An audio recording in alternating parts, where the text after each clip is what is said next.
Hello and welcome. I'm Amanda and I'm going to be doing some painting today. I am at Battleground Games and Hobbies in Abington, Massachusetts. Battleground is a game and hobby store with 3 locations in the greater Boston area. One here in Abington, one further south in Norton, and one up north on Route 1 in Saugus. And Abington has a lovely loft that has our streaming rig in it, so here I am. I've been painting board game figures for a while now, and I am currently working on my friend Sarah's copy of the Highlander board game. This is a game put out by Riverhorse. It is a really fun game. I really enjoy this. If you're a fan of Highlander, not the TV show, they didn't have the license for the TV show characters, and I don't believe they have any current plans to put out like a TV character expansion, though I really wish they would. But if you're a fan of the one and only movie, because they never made any others, then I would highly recommend seeing about getting your hands on a copy of this, because it is a lot of fun. It's a great game. We are working on the figures for my friend Sarah's copy. I am done with my copy. My copy has been painted for a while now, almost a year now, because I know I had it finished as of PAX East last year, and that was like last spring. So, but I know I had finished it well before that. So, yeah, I'm gonna show off a couple of the figures that are finished from my copy, and then we'll go over what I'm working on today. I just need to post to Twitter that I am actually doing that.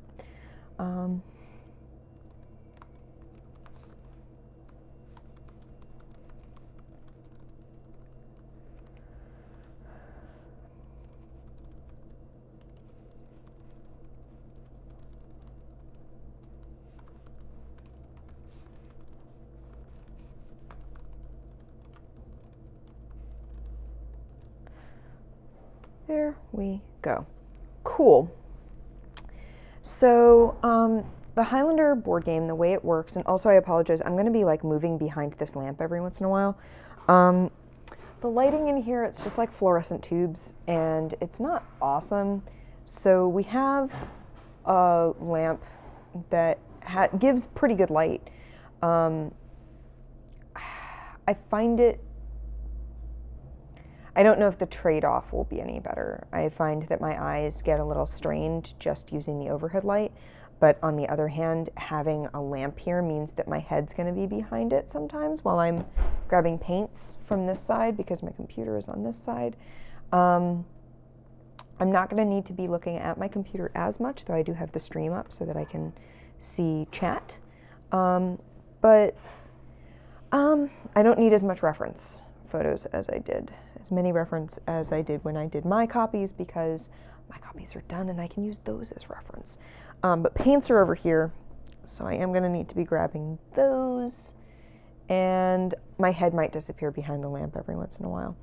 I find the lamp frustrating, one, because it is positioned so that it's basically right in front of my face, which is not only frustrating camera-wise, but also frustrating in terms of I feel like it's just very close to my face, and I don't love that, but I also don't want to have it further away because then it has to be facing me, and then basically the unshielded bulb is right in my eyes, and that wouldn't help eye strain at all.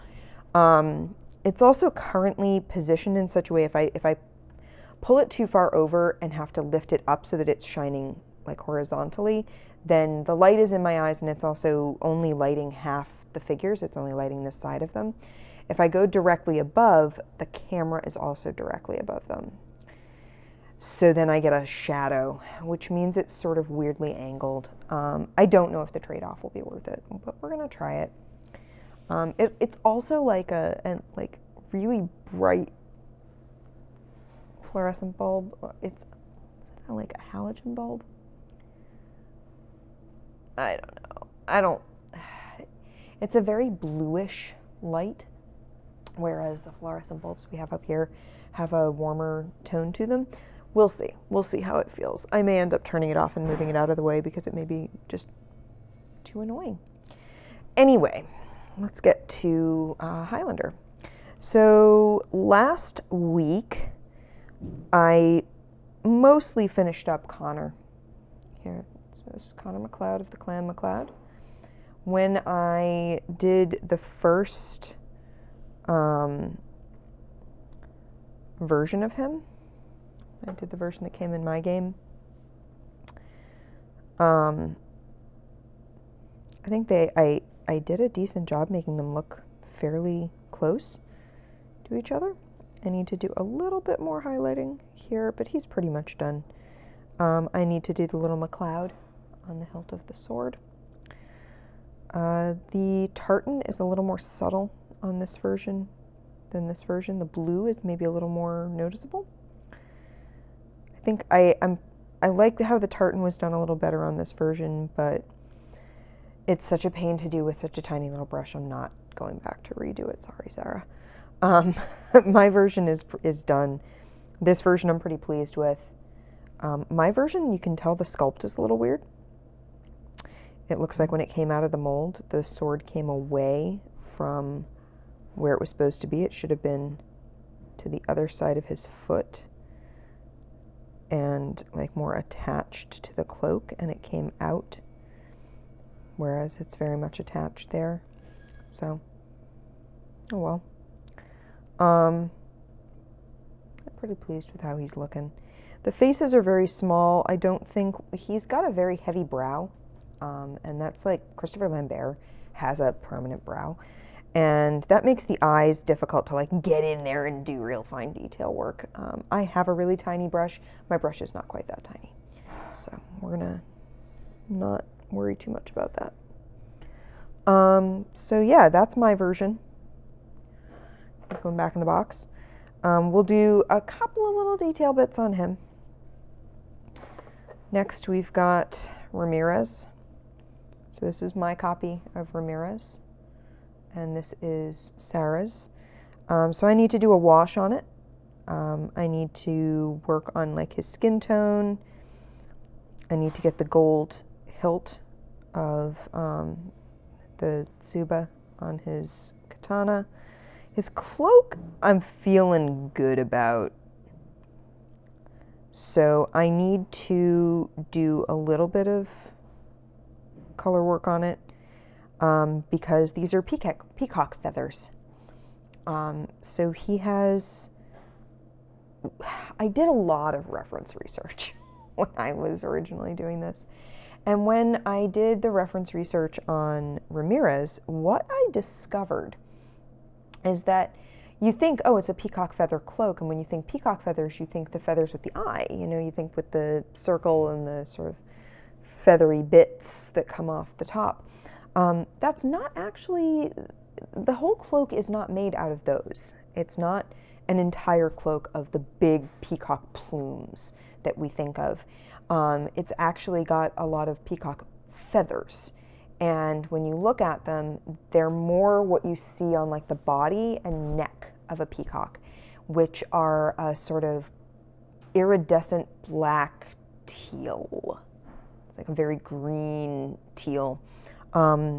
So what I did for this was I mixed a green metallic and a blue metallic together, added a little bit of blue in there, painted the whole cloak with that, and then I went through with a black wash.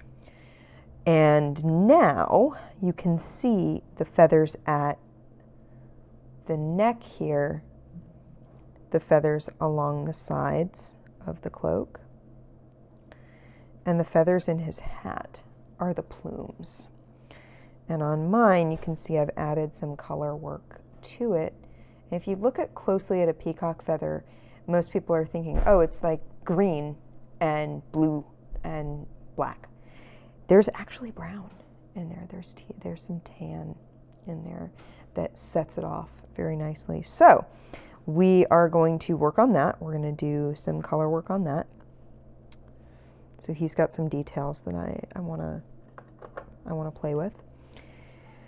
And then we've got the Kurgan. This is Sarah's copy, which I'm actually really happy with right now.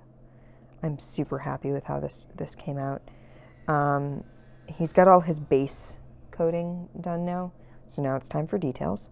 This is my copy.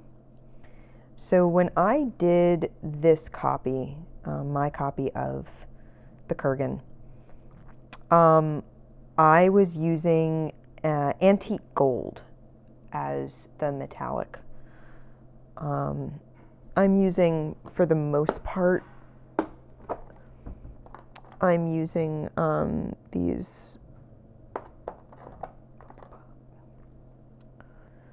Reaper paints. They're the Master Series paint colors. So I was using an antique gold. I was using like that as his armor metallic. But if you look at his at the Kurgan's armor, it's more of a bronze. And I recently purchased a couple of paint colors from the wall downstairs. I purchased a model color of Vallejo bronze, and it went on perfectly. It was exactly what I wanted out of it. I also have an oily steel because I thought it had a real neat sort of finish to it. That oily iridescence comes out very nicely on that. The particulate, the metallic particulate, is a lot more pronounced, I feel like, in the Vallejos. So I'm really pleased with that.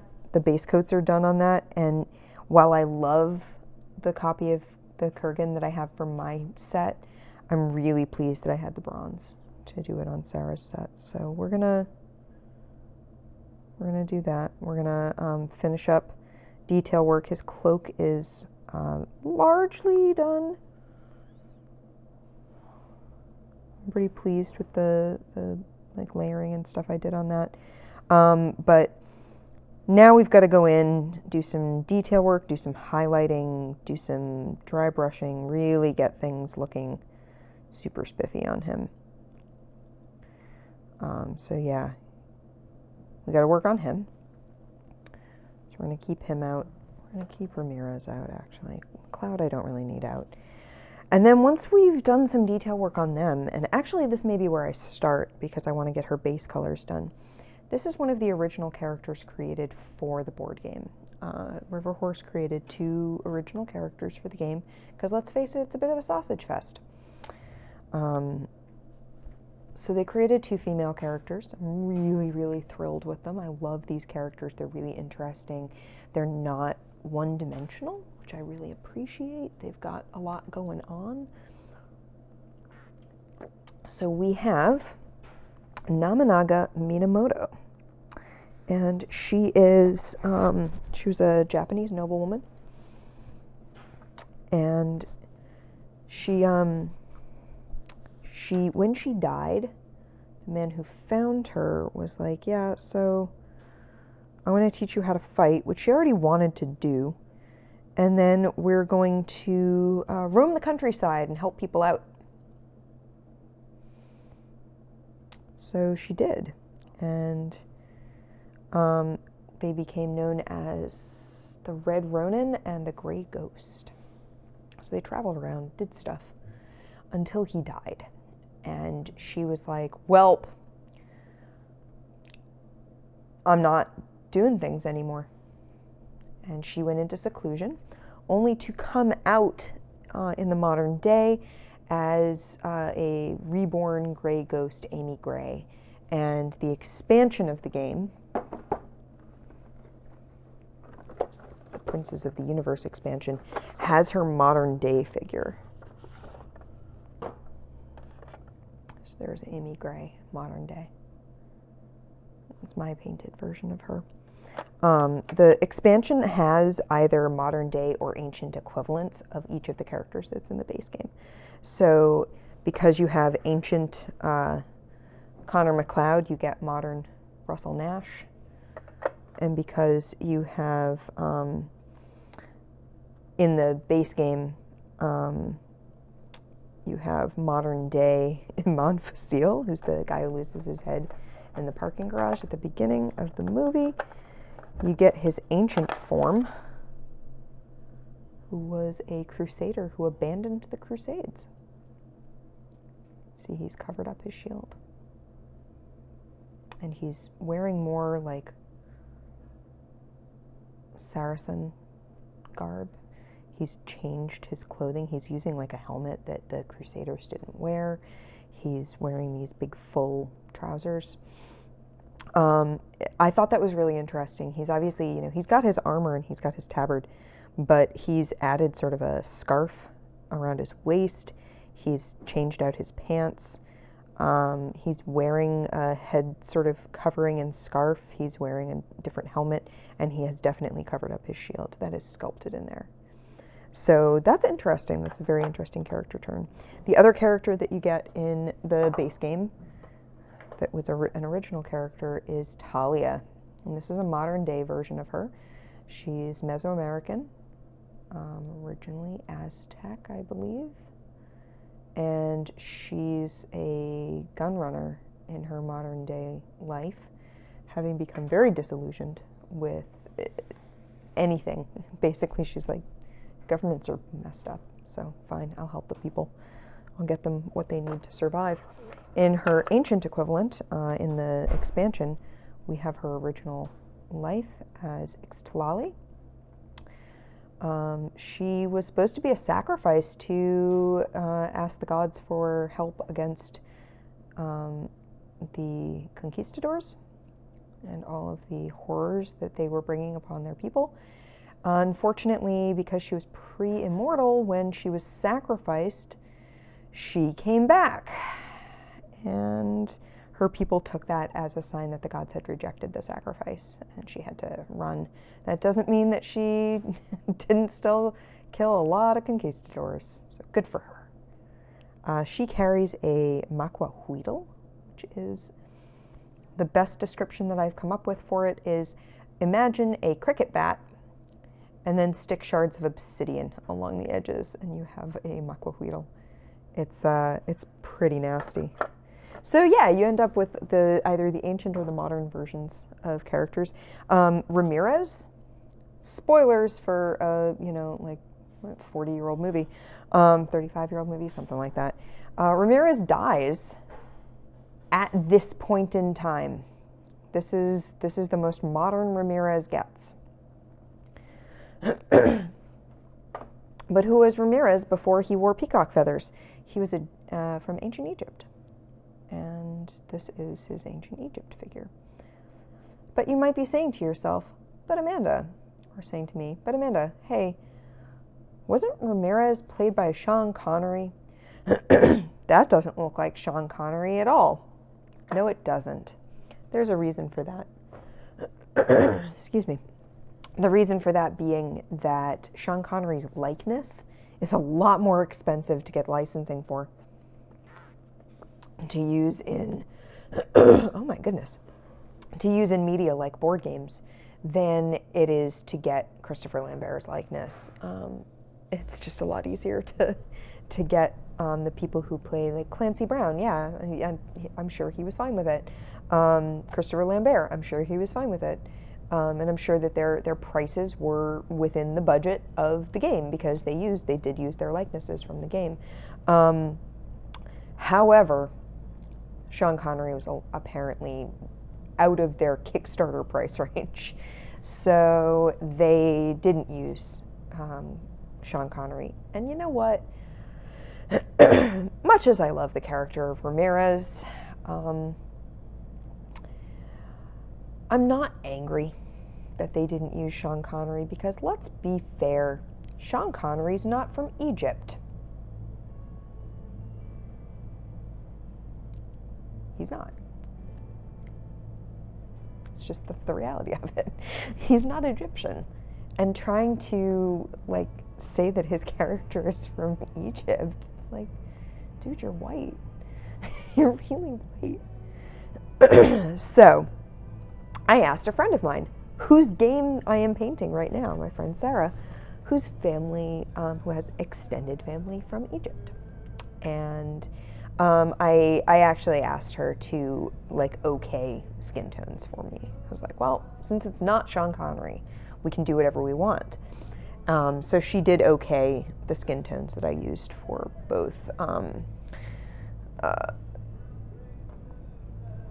Ikamusek here. He's also known as Takne. They gave him a whole backstory that, like, he did not have, and I appreciate that, because they didn't give him much backstory in the movie. Let's face it. He was like, yeah, I'm the chief metallurgist to the King of Spain, and I'm Egyptian. And you're like, sure. They didn't give him a whole lot of backstory beyond that, and we'll just pretend that the other movies don't exist. So I was able to really do whatever I want. They gave him a whole backstory about, like, a piece of an obelisk falling on him, and he was, like, one of the slaves that helped build the pyramids, and when they reused the stone that fell on him, he was just sort of left there, and then he woke up and was like, I'm gonna fight for the rights of my people. And the pharaoh was like, you're gonna die and you'll be entombed with me in the pyramid forever. So they gave him a whole story, which I appreciate. So yeah, I got his skin tone okayed, and that made me happy. Whoa, it's like I'm on a ship. Whoa. Yeah, that's a little better. So yeah. So we're going to work on them. We are going to do a base coat on her. I should probably find out from Sarah if she wants the same kimono or if she wants a different kimono. I was really pleased with this kimono. I based it on a real one. I looked up, like, different kimono designs and patterns. I wanted a red one on her because she had been with the Red Ronin, and I was like, yeah, sure. Probably should have gone with gray because she's the gray ghost. So I'm gonna actually see if I can get in contact with my friend whose game this is before I base coat her.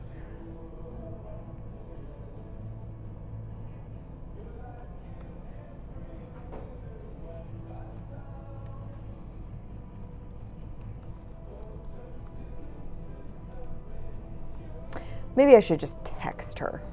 I can do that. She'll probably get back to me faster that way.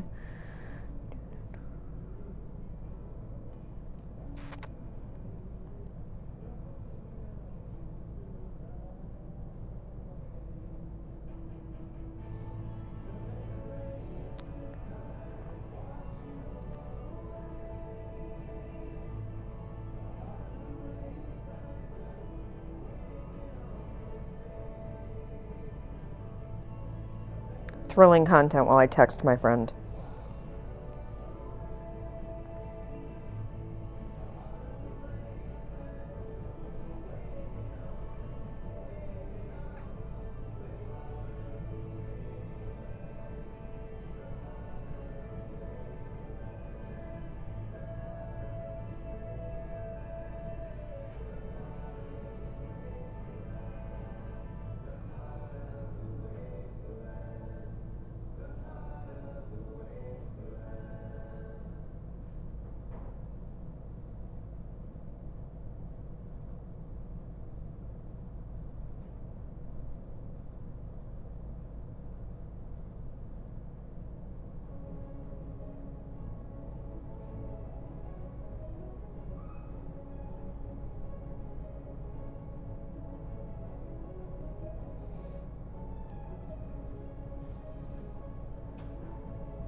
she actually is already replying, so we'll know right away. I sent her a photo of mine. I was really pleased with this one. She is telling me she likes mine a lot, but I have artistic license to play however I want.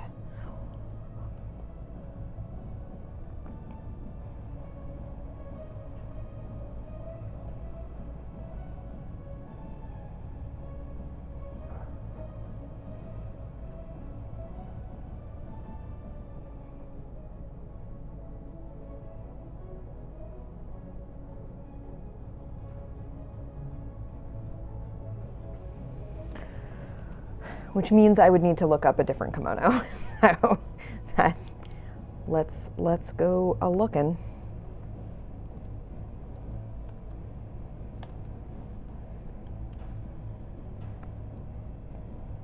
The trouble is when you look up like kimono, you find a lot of bathrobes that are like kimono style. So you have to be traditional kimono. Ooh, that's pretty. The problem then is that I need to find one that has like a full length shot. I can't just find like a photo of someone wearing a kimono that doesn't give me like, oh, that's gorgeous. I bet it doesn't have like a back.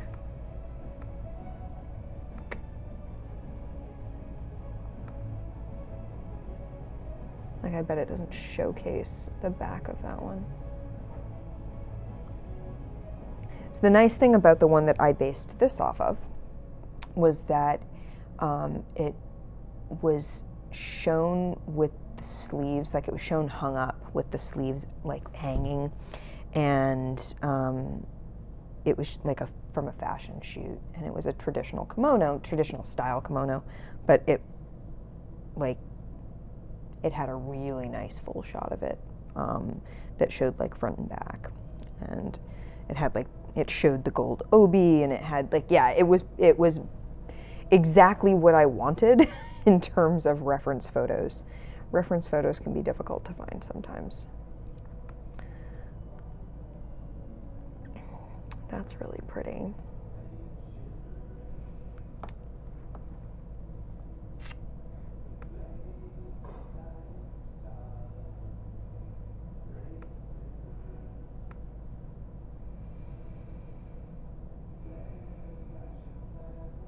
Maybe I need to just ask it for vintage. No, I am not going to let Pinterest send me desktop notifications.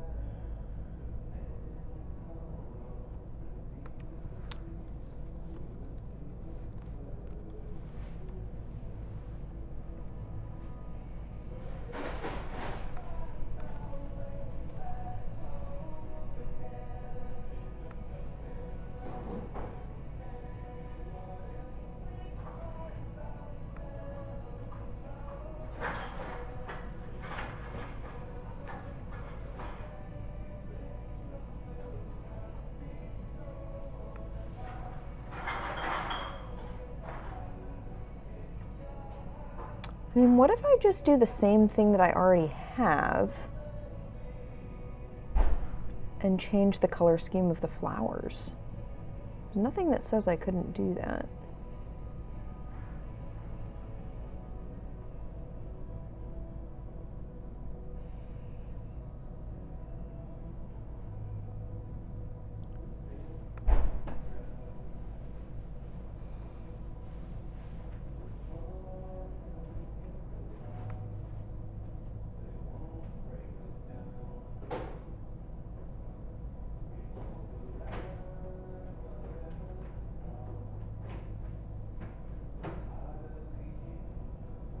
There's some really gorgeous stuff out there. There's this one, though, that's just absolutely beautiful because it's almost got like willow branches. I wonder if I could do that. We'll find out.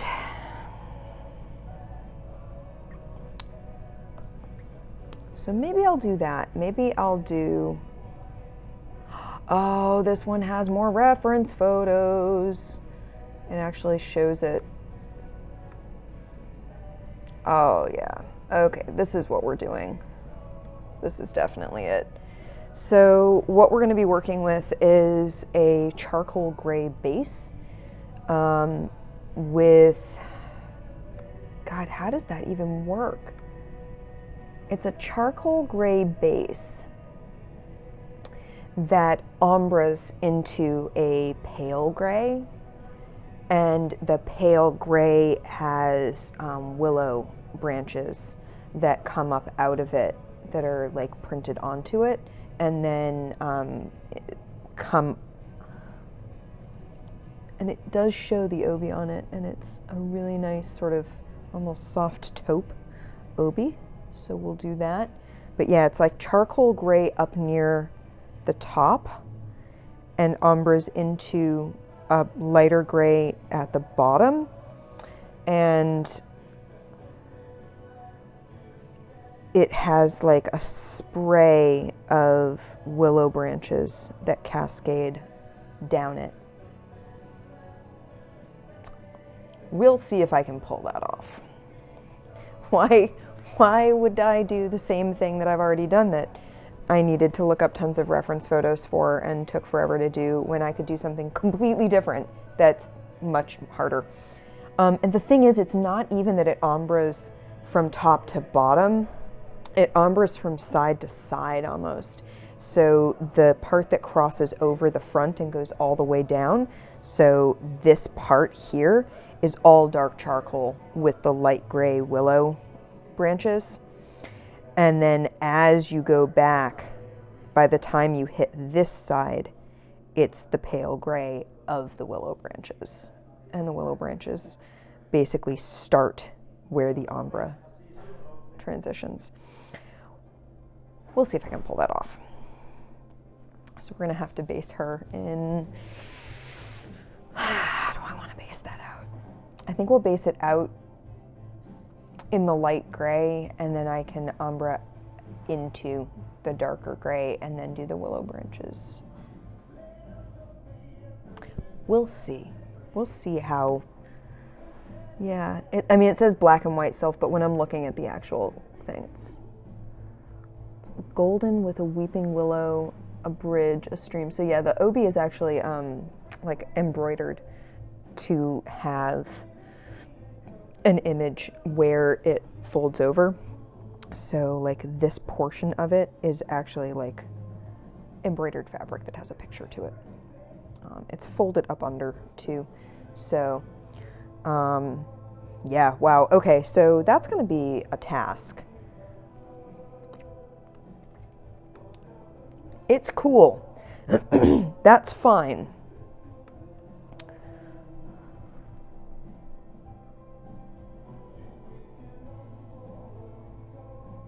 You know, I don't say thank God for Tumblr that frequently, but in this particular case, it was a Pinterest reblog of a... Oh, that's real pretty too. It was a Pinterest reblog of a kimono that had been posted to Tumblr.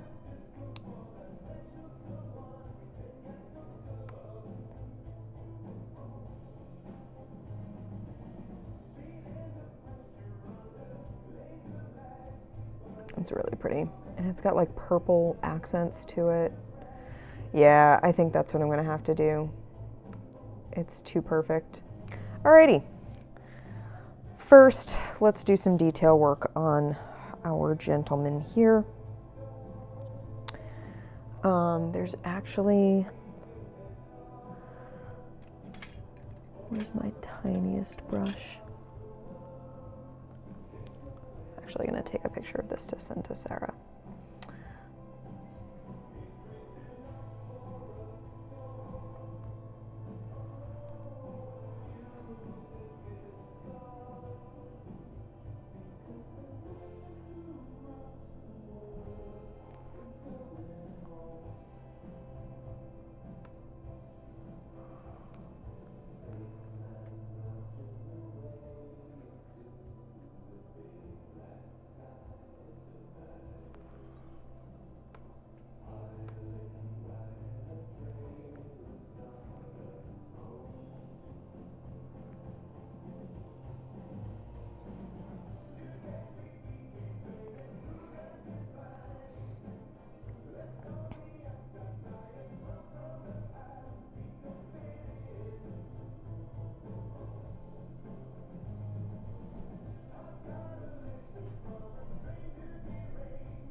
right. She approves of the kimono, so I think that is what we're doing.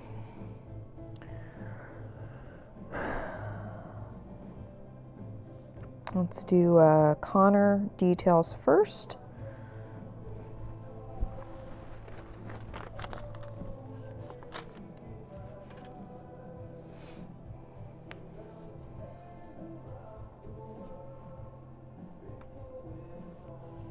Actually, I should probably base her out and let her dry.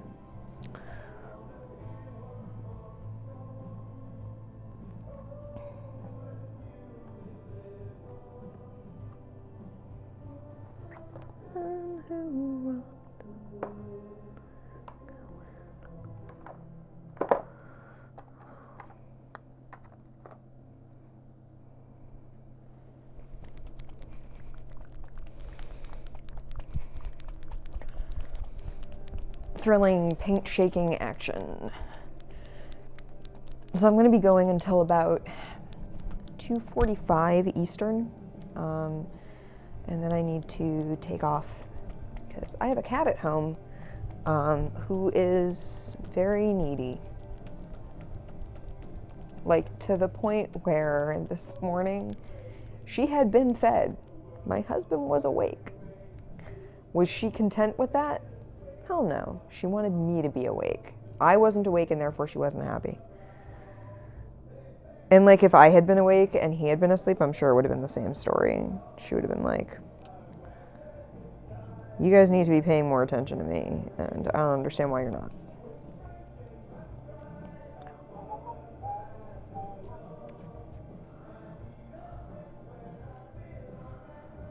What we're going to do to ombre this is just add a little bit more gray as we go.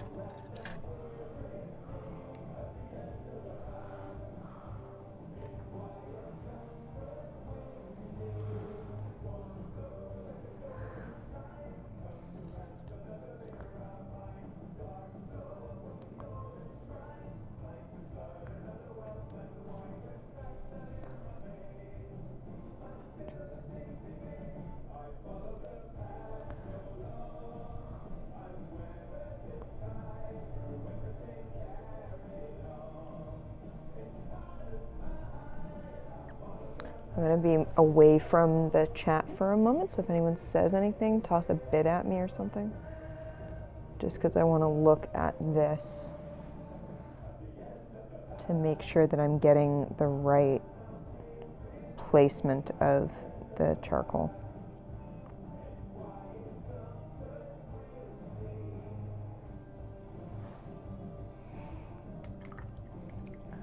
Aw, she says she believes in me.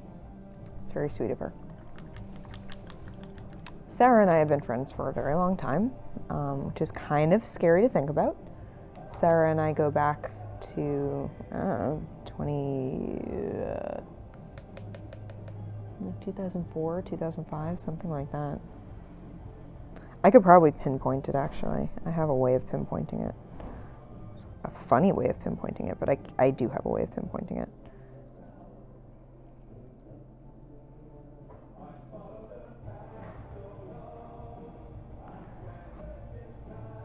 I wish it had a view of the full back, because there is a transition to white at some point.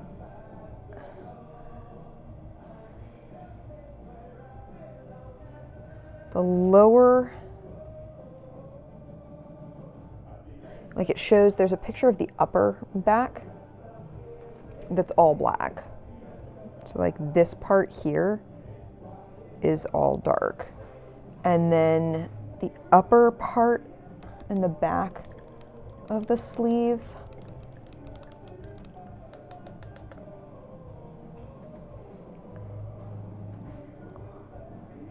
are dark, but it looks like somewhere under the obi, it transitions to cream, like our ivory. So it's definitely dark, like here on the shoulder, but then the ombre hits like right around here, because then when I look at the front, Yeah, it's definitely pretty stark. So like the front of the sleeve starts to ombre, and by the time you hit the front of the shoulder, like I'm looking at, oh, I can see where it transitions.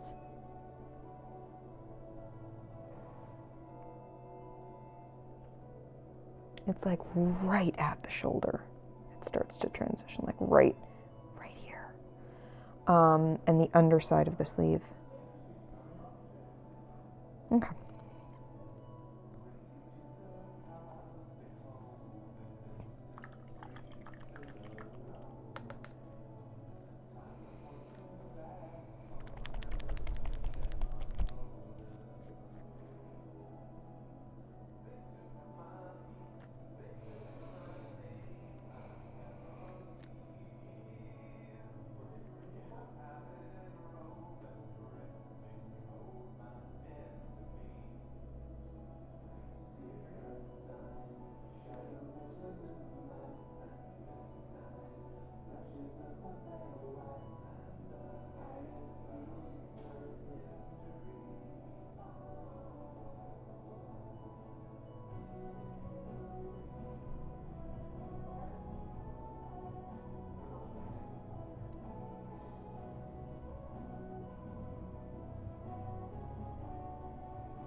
What do we think so far?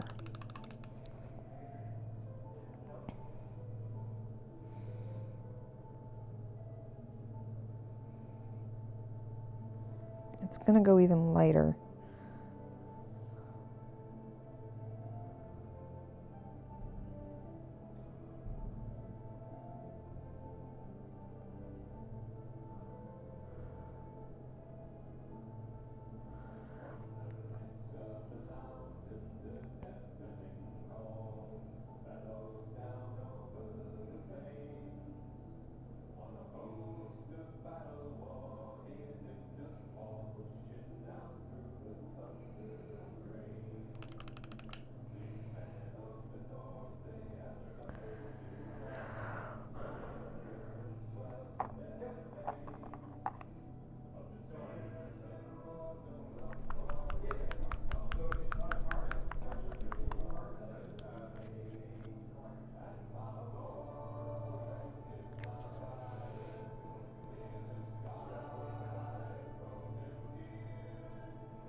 I'm pretty pleased with how that is coming out.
I'm really proud of that ombre effect. I'm gonna be real honest. We're gonna do her skin next, just have it done. So, the way I sort of envision her in this particular pose is that she's sliding a blade out from her sleeve because she is about to, she's gonna cut a man.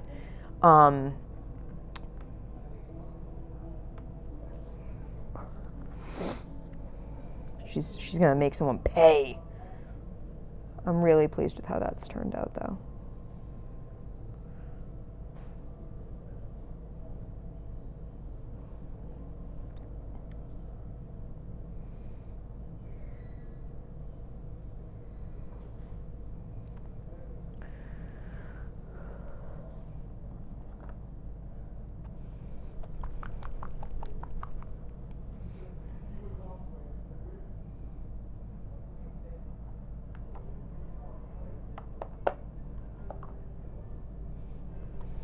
The thing is, if she's, the way I did her in my set, I definitely made her face paler than I normally would and sort of flatter because she would be in full makeup. But I didn't want to make her face white. Because I felt like that would look weird on a mini. I was like, ooh, there's not quite enough definition in the miniature to really do a good face like that. So we're gonna use what we would normally use as a highlight color for her skin tone, basically.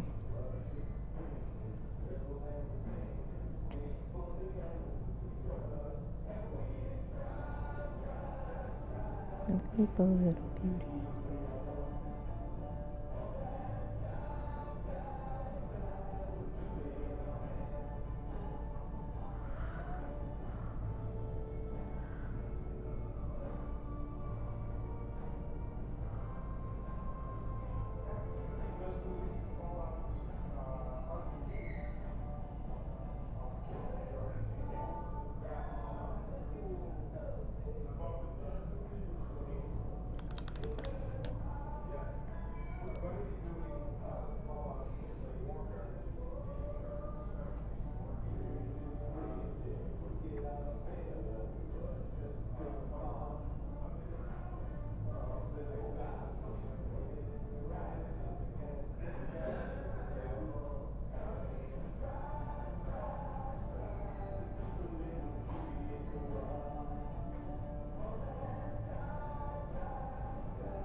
I'm probably actually going to add a gold metallic to this skin tone paint for her obi, because the obi in the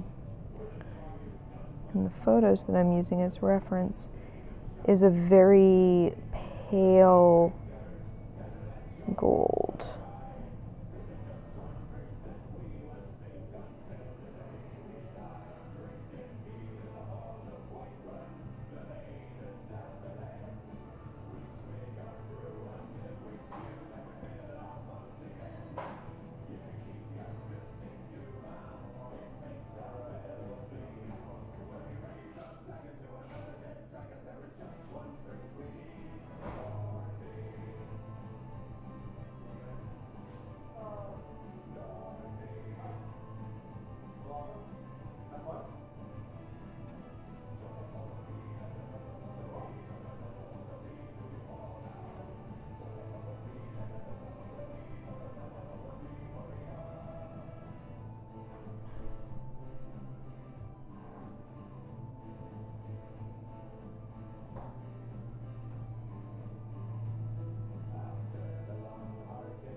I'm really proud of that ombre though. It looks the way I want it to look. And then we'll basically be using some of this gray and some of this gray, which are not coming out great on camera, but basically I have a mid gray and then a really pale gray, and we'll use that for the willow branches that will sort of cascade down.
And the question then becomes, do I want to try and do the sort of embroidered scene?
That's actually the perfect color for what I want. Sort of a fawn,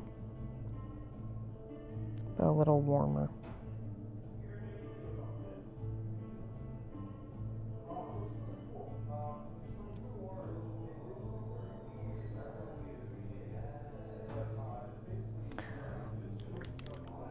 All right, we're gonna let her sit and dry now that we're not wet brushing.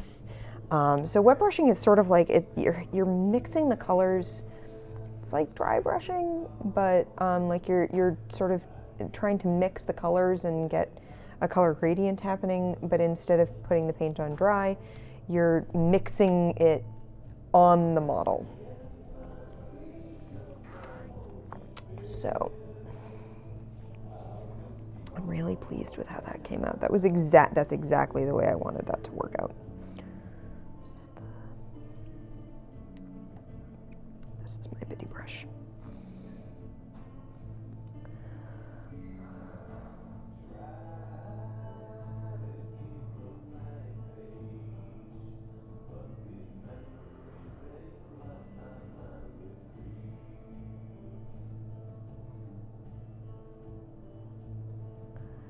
I'm not actually trying to write MacLeod, I'm just trying to get a little bit of something on there so that it conceivably looks as though it has writing on it. I could use a pen, but the pen's way over there. My mic is wired, so.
All right, I'm happy with him. I think anything else I do with him is gonna mess him up. So I think he is done. I think Connor is done. All right, time to play with Ramirez. Let's play with, actually, before I do that, I'm gonna put a wash on this jackass. Because washes take absolutely forever to dry. So instead of doing a wash later and then having to like wait, we're gonna do a wash now.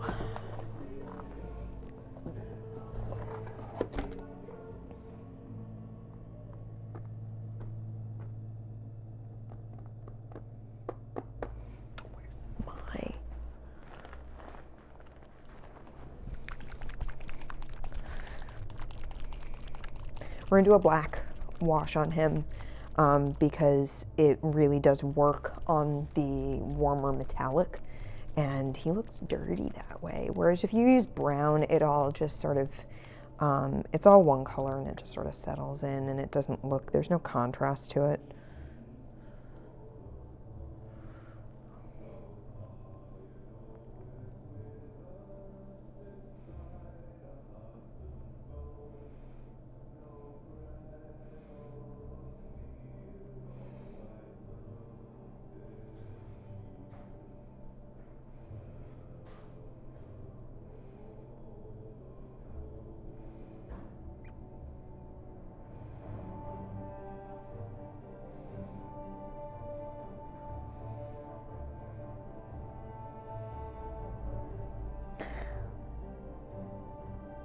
We're also doing a black wash on like his boots and stuff because it does work well with it. If you do a black wash everywhere else and then you do brown just on his boots, like just on his legs, it doesn't work. I found that out the hard way.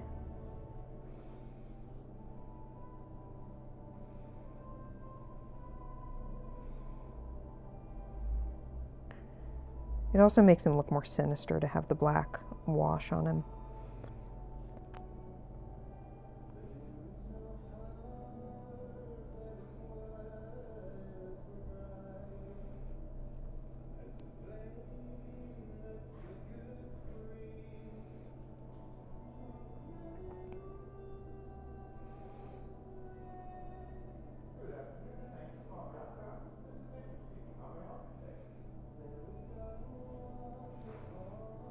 Actually, I need to fix something before I wash.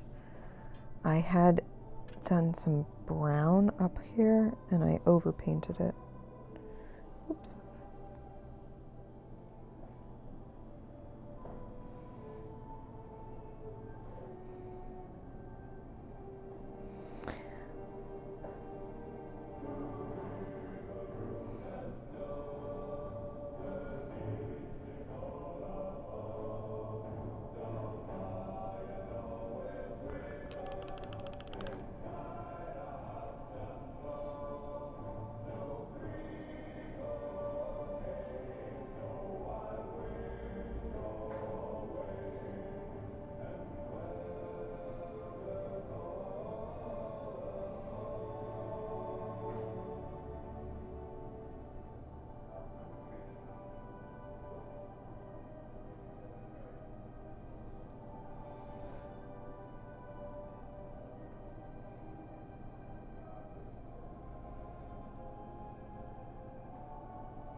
Okay. Let him sit and dry now. Now it's time to work on some peacock feathers.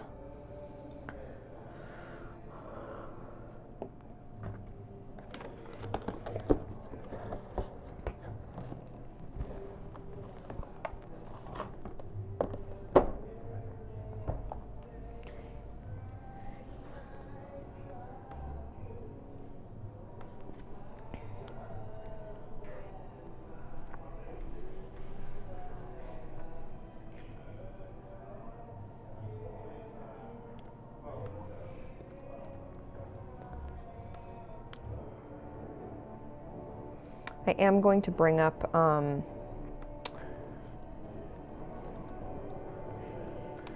reference photo of a peacock plume because I do want to have the like a close-up of it. It really is interesting. I think people do forget how many colors are involved in a peacock plume.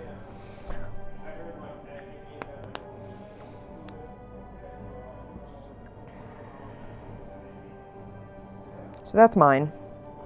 And you can see I have some bright blues, I've got some browns. I'll lay him. See, if I stand him up, I can't really see him very well. So we're gonna lay him like that so that I have, get him on camera so everyone can see him.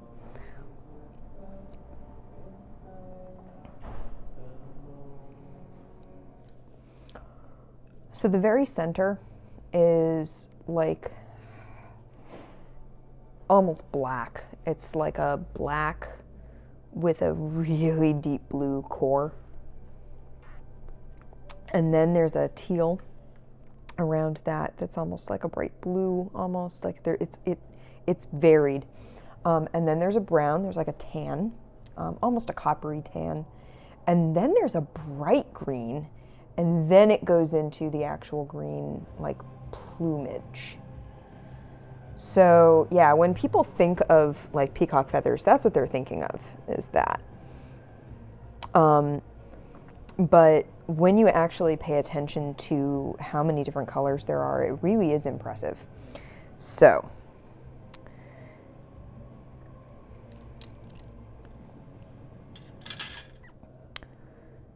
what I found was if I went through with each color one at a time, I could layer them just right.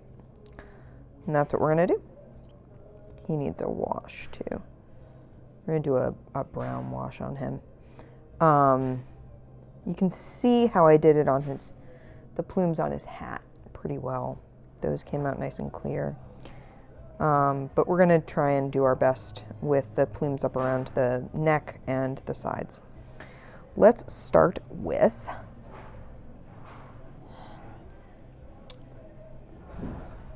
a bright green.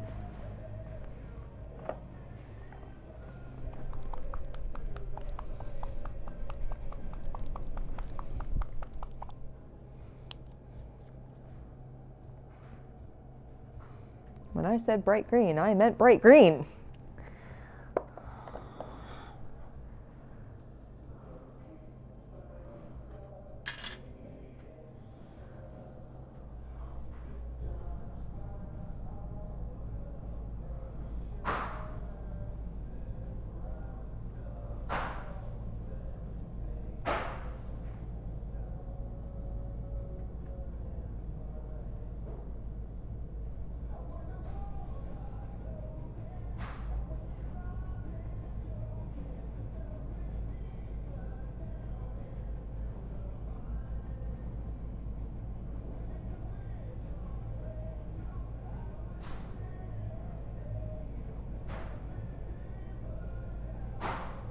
I know this seems very starkly bright green at the moment. That's on purpose. I want this bright because we're going to layer other things over it, and it's going to end up being more of an outline than anything else.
Okay, so green came first because that's the outermost ring around the eye.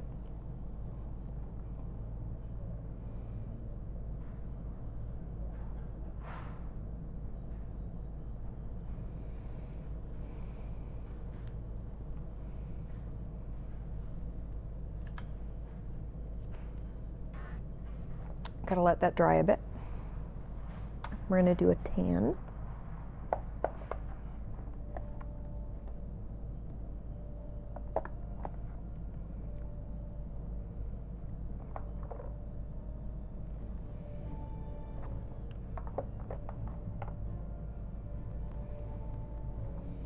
About that color.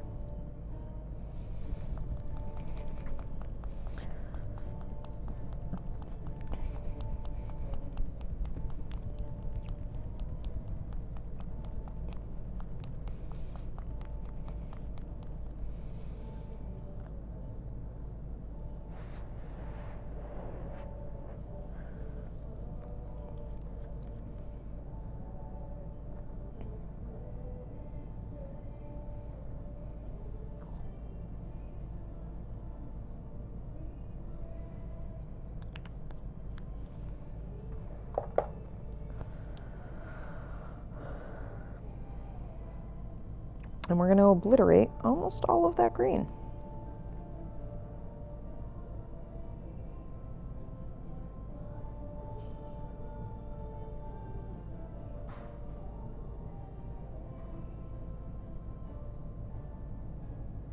We only want sort of the barest edge of it.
I just want the green to sort of be peeking out from the edge of that.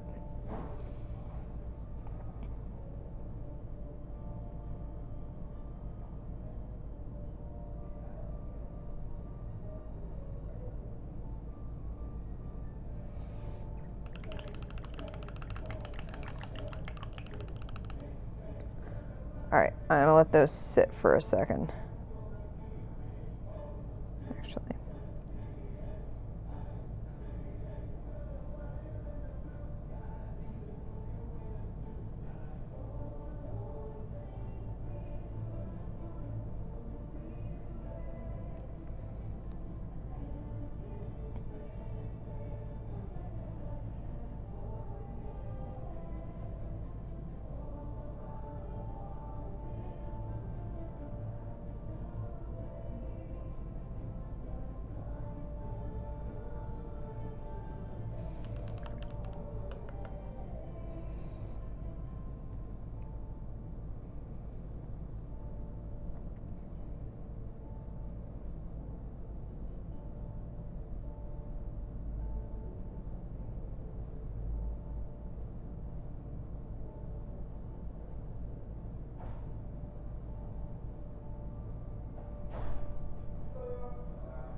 See how the brown by itself doesn't quite have the same pop?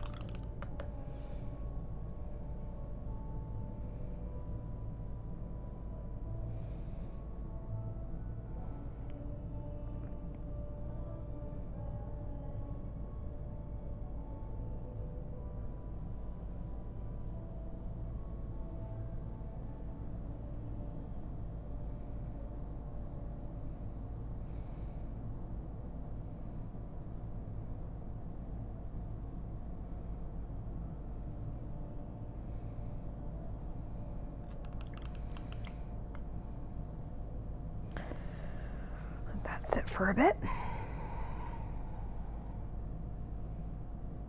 Oh yeah. Oh yeah, that looks exactly the way I wanted it to.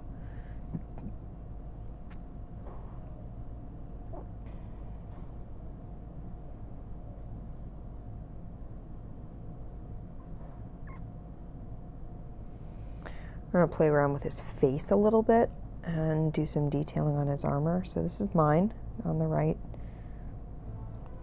You can see I did some detail work on his on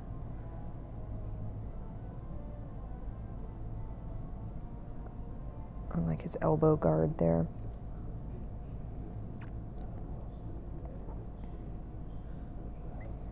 I think what I'm going to do is go over his sword with a brighter silver and over the rest of his armor with a darker steel. He's going to eventually get another wash on some of his armor bits.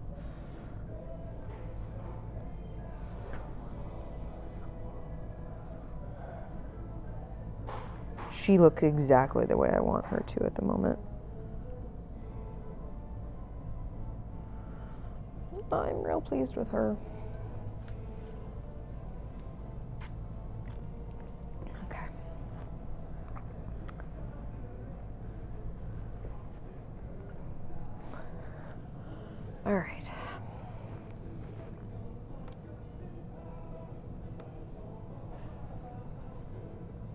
Yeah, I'm real pleased with how his armor's looking. All right.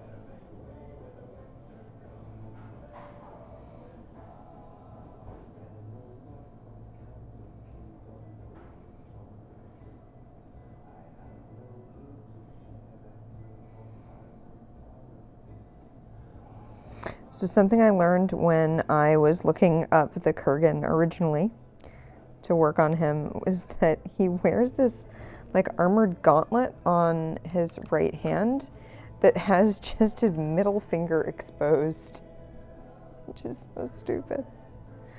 And I'm sure there's, or no, it's the opposite. Crud, I messed it up. The middle finger is the only one armed. We'll go over that a little bit.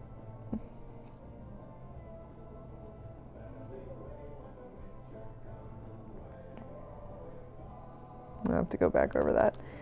It's so stupid.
Yeah, he does have like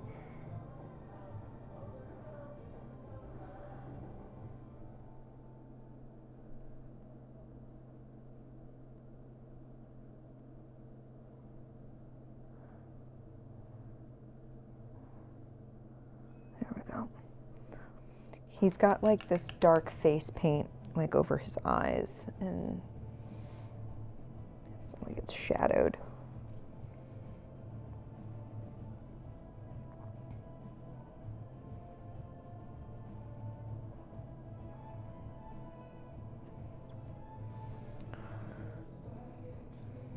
Okay, while he dries, go back to him. So now we're going to do a bright blue and then a navy.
See, it's starting to look more like actual peacock feathers.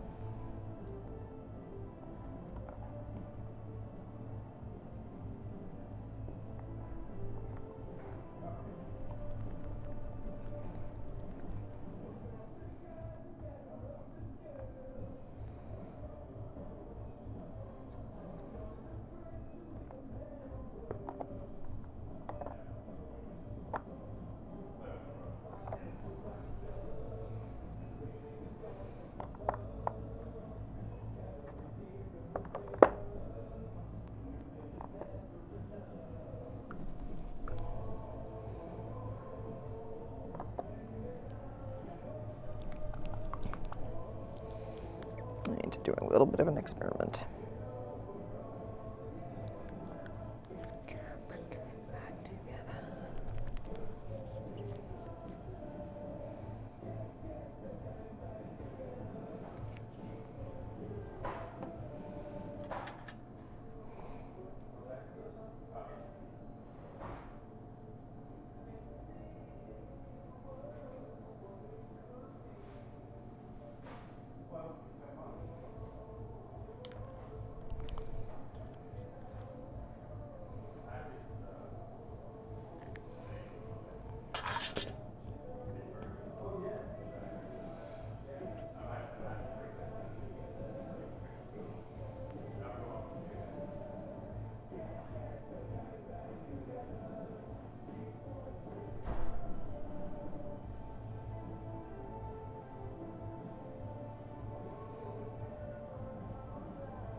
Yeah, that works. It's not the blue I want. I'm going to pause for a moment. I'm going to go see if I can find the blue I need downstairs. So I managed it. Oh, actually, never mind. I have a whole other box of paints underneath me. So usually I use the Reaper paints because they're what I started with. And I like the eyedropper bottles. I like them a lot better than I like the paint pots that Citadel has. That being said, I do have a whole box of Citadel paints available to me that are right here.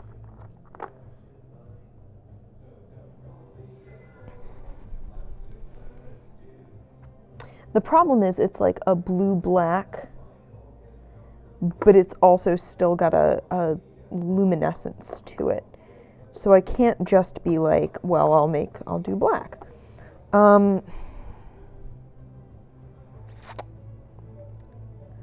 So here's the thing. Obviously, Citadel is like basing a lot of their stuff on like the Ultramarines and stuff. Actually, I told one of so my husband and I run we run a D&D group at the library, and one of the kids who comes to our D&D group also comes to my my book club, and that met this week. And he has gotten started into Warhammer, and he is painting now, and he's very excited about that, as well he should be. No, I don't want that.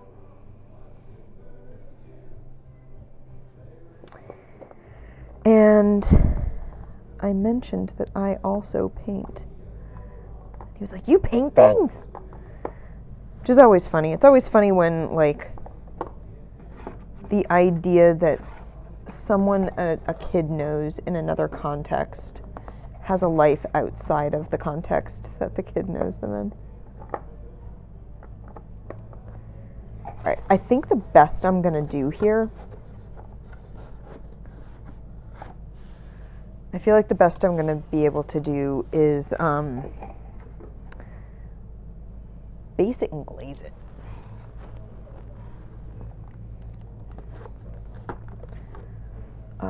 So we're gonna do a base of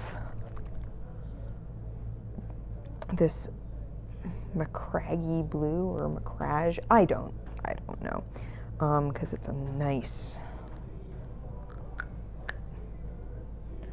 No, that's more of a mid blue. Not really what I want. I need a navy.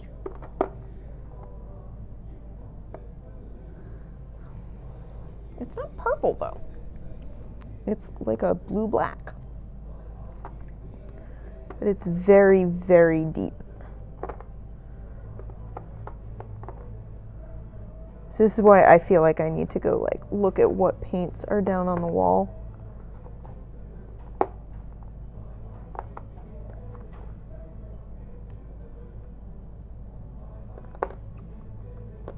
Because everything that I'm finding here is like black or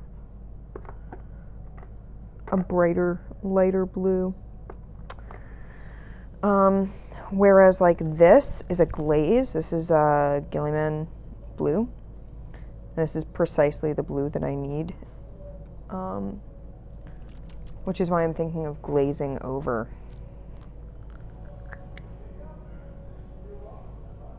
Look at that. And I don't see like ultramarine blue in this box, which is really weird. So I may take a short break and go peruse the paint wall, use the bathroom, and then I'll be back momentarily. Because I do want to use like a true navy for this. And there just isn't a navy in the way that I want it to be on this. So yeah, I may do that. The glaze is definitely the right color, and I'm probably going to use that, but I don't have a navy blue as it stands right now. So I don't know how I did it last time. I don't remember. I might have had one of my other paints. So yeah, I'll be back in a moment.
And I'm back. Okay. So we're going to keep going with Ramirez here. I went downstairs and got myself dark Prussian blue, which is precisely the color I need. There are some dark blues in here.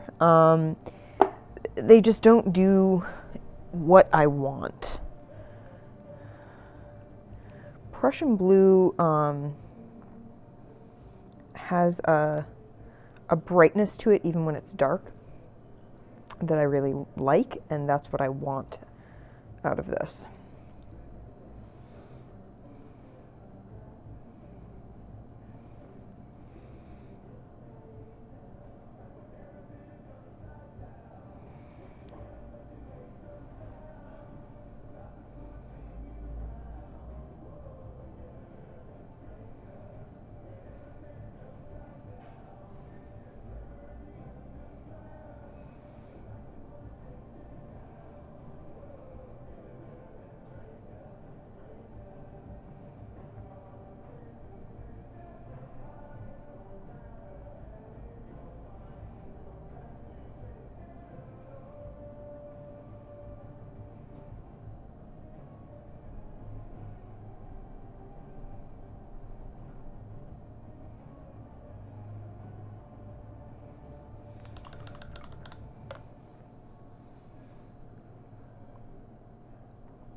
Sorry, what I'm doing is low enough. I'm covered up by my own picture-in-picture.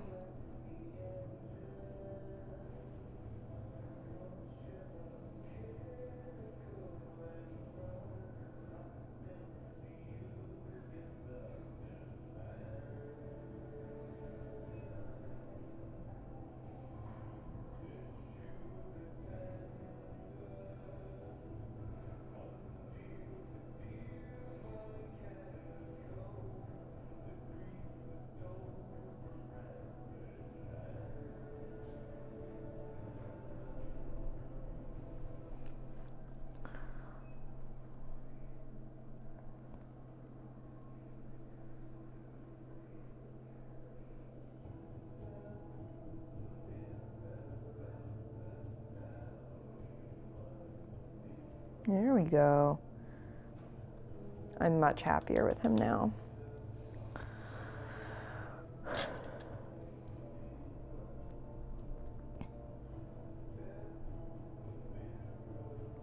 Looks pretty good.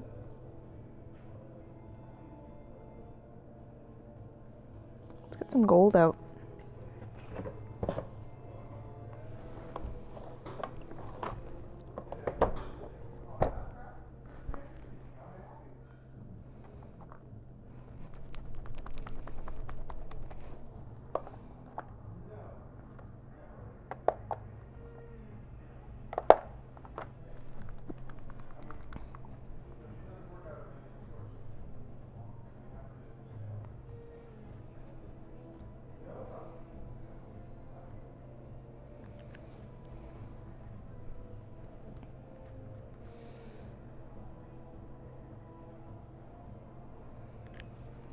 While I'm at it,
go.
The Kurgan is mostly done. I want to do a flesh wash on him.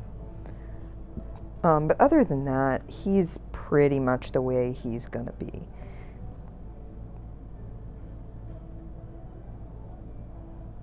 Dang it. Aside from this.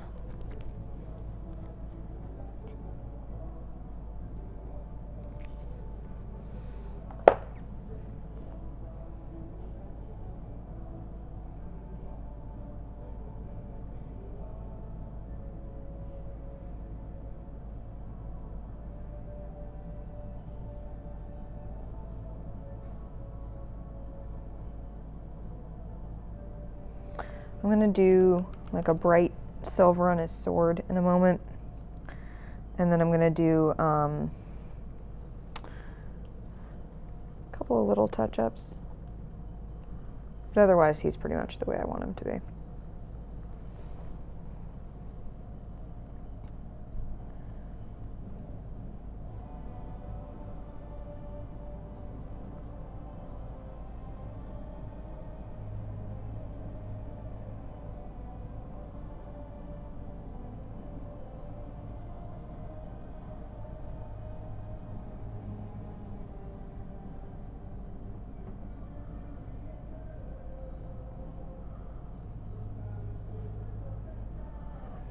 Huh.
Everyone remind me I used a mix of golden skin and tanned skin for Ramirez here.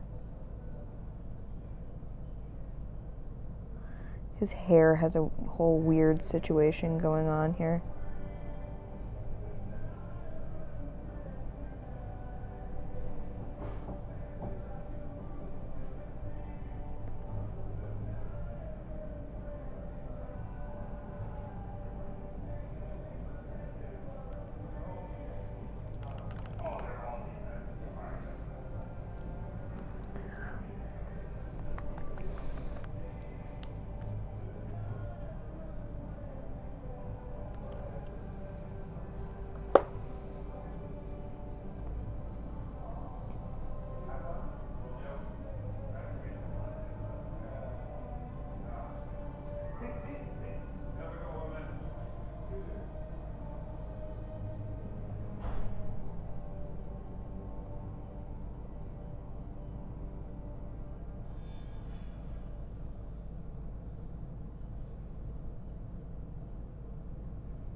He's gonna get a flesh wash as soon as he dries.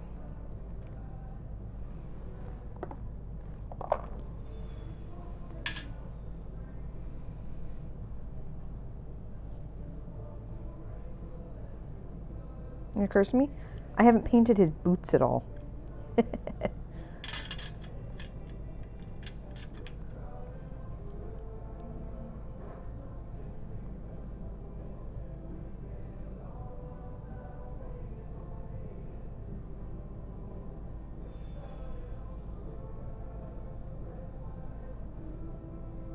Overall, I think these sculpts are really good.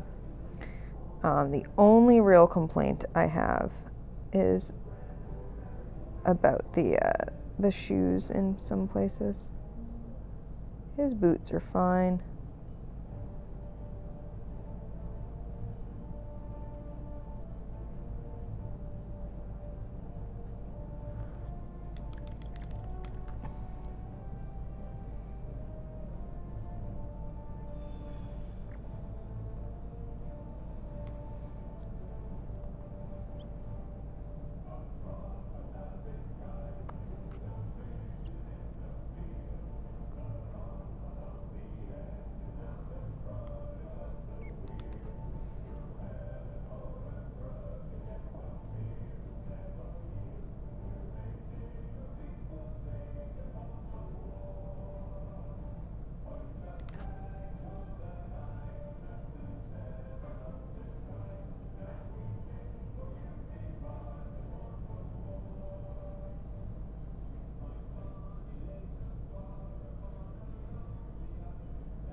let him dry. I actually gave him little gold details on his gloves last time. Let's do that again. I like that. That was a good idea on my part.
Kind of funny. You get very used to the really tiny brush, and then when you go back to a really big brush, it feels really weird.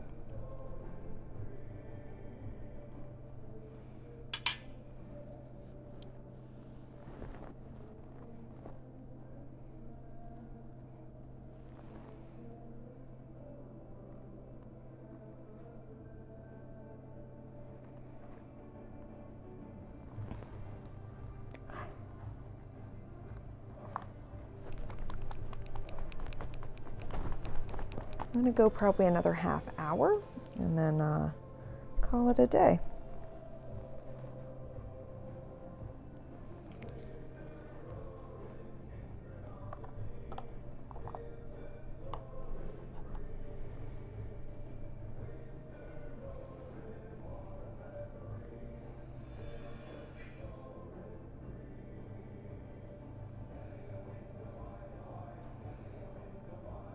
When you look at the Kurgan's sword, especially when he takes it out in New York, like it gleams. This is a man who takes care of his sword. He may be many horrible things, but he does take care of his weapon.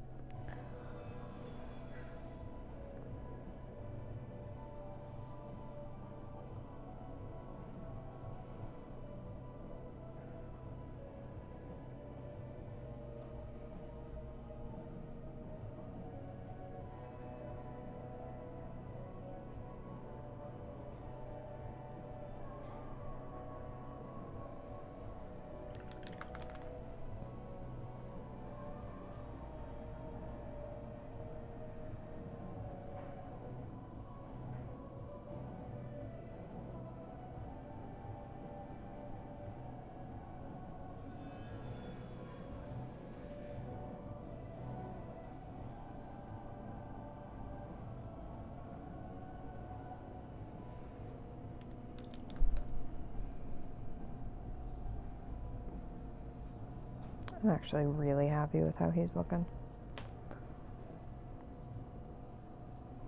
So they both need flesh washes.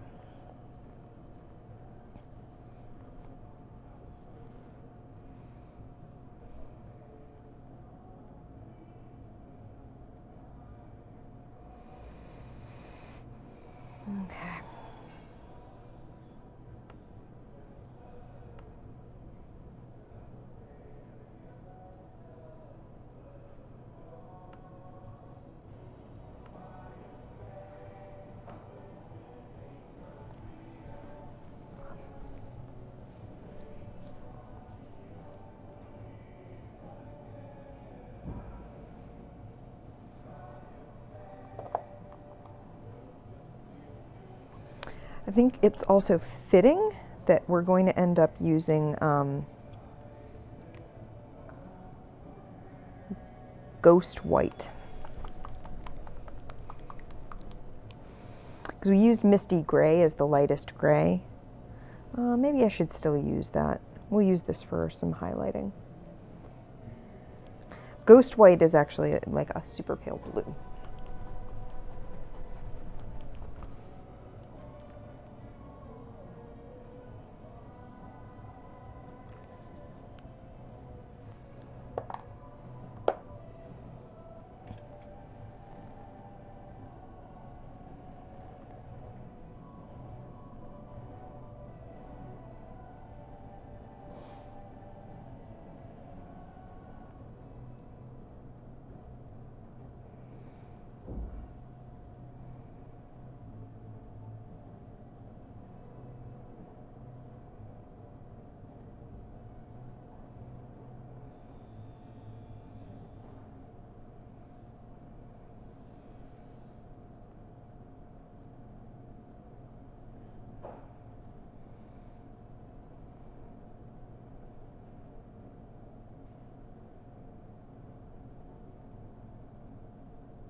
So the fun thing about these willow branches is that they're white, but they're actually edged in silver, and you can see on like a real close-up of it.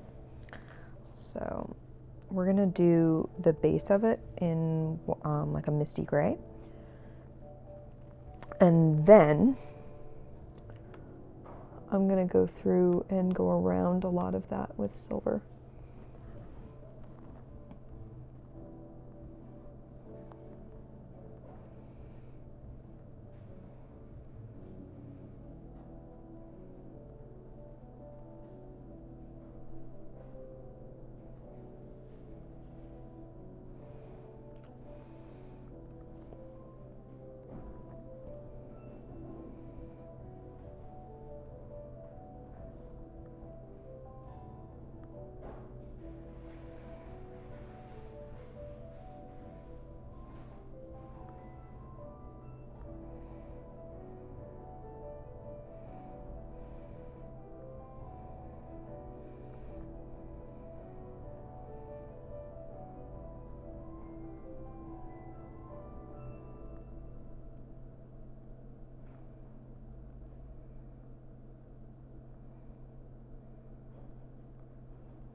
Yeesh.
What do you think?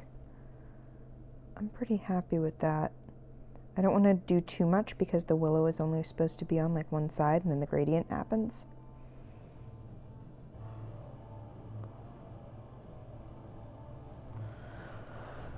Whew. It's not quite as clean as I would like it, but I don't think I'm going to get it much cleaner than that.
All right, I'm gonna let her sit. I'm gonna do a flesh wash on these two guys, and I think I'm gonna finish it up for the day.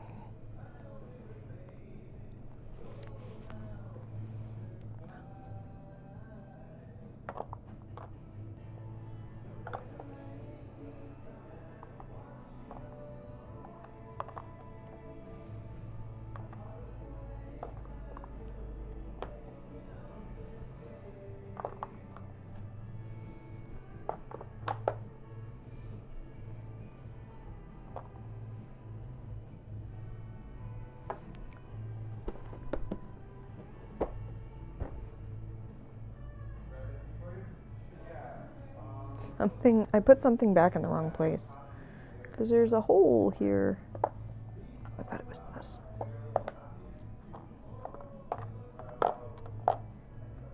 Better.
I need to do some like highlighting on his hat and stuff, but he's basically done at this point.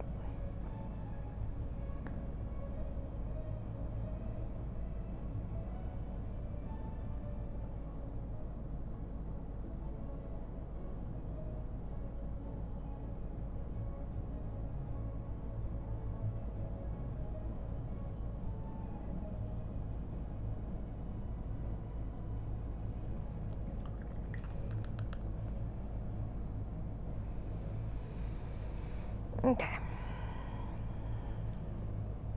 I think I'm going to call it a day there. Yeah, Spanish peacock, Andy. Yeah, I think I'm going to call it a day there because I just put some washes on and they really need to sit. Washes take a while to dry. Her, I want to like walk away from for a little bit before I go back to her. I'm pretty happy with how she's looking, but I think I want to leave her for a bit and look at her with fresh eyes next week. So yeah, next week I will hopefully be here Saturday, and I will continue on with these and then start on the next figure, which will be Talia.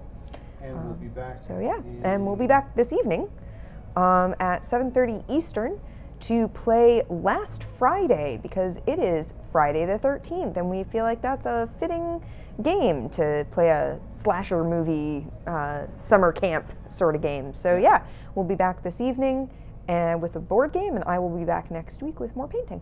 So thank you for watching.